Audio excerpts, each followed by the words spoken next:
नरक की भयावह यातना समाप्त हो चुकी है।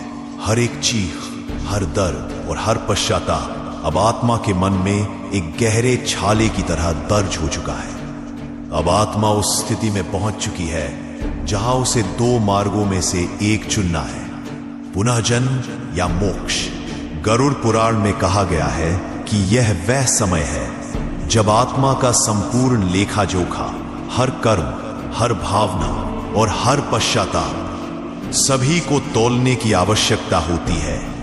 यमराज के दरबार में आत्मा से अंतिम प्रश्न पूछा जाता है, क्या तुमने अपने जीवन के कर्मों की वास्तविकता समझी? अगर आत्मा ने सच्चे दिल से अपने कर्मों को समझा और पश्चाताप किया तो उसे पुनः जन्म की अनुमति मिल जाती है।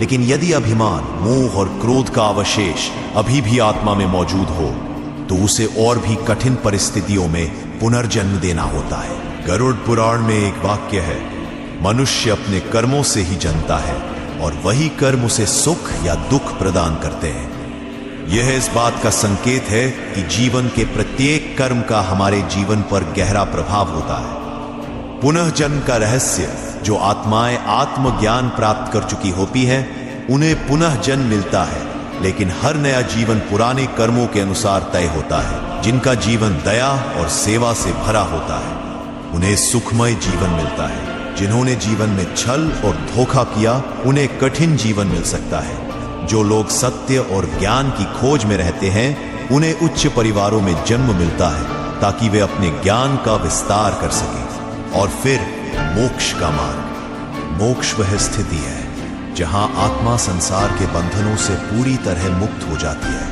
यह केवल उन्हीं आत्माओं को प्राप्त होता है जिन्होंने अपने जीवन में मैं और मेरा की सीमाओं को पार कर लिया, जिन्होंने अपने भीतर से मोह, क्रोध और अहंकार को समाप्त कर दिया हो और जिन्होंने समर्पण की भावना से ईश्वर को अपनाया।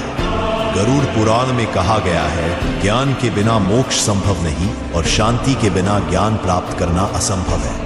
इसका मतलब है कि अगर आत्मा को मोक्ष प्राप्त करना है तो उसे ज्ञान की प्राप्ति और शांति की स्थिति में होना आवश्यक है।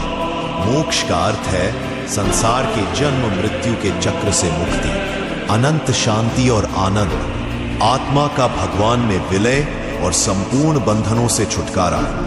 जब आत्मा मोक्ष प्राप्त कर लेती है तब वह न कहीं जाती है न कहीं आती है। वह केवल ईश्वर में समाहित हो जाती है जहां कोई दुख, भय और पुनर्जन्म नहीं होता। लेकिन जो आत्माएं इस ज्ञान से दूर है उन्हें फिर से पृथ्वी पर जन्म लेना होता है।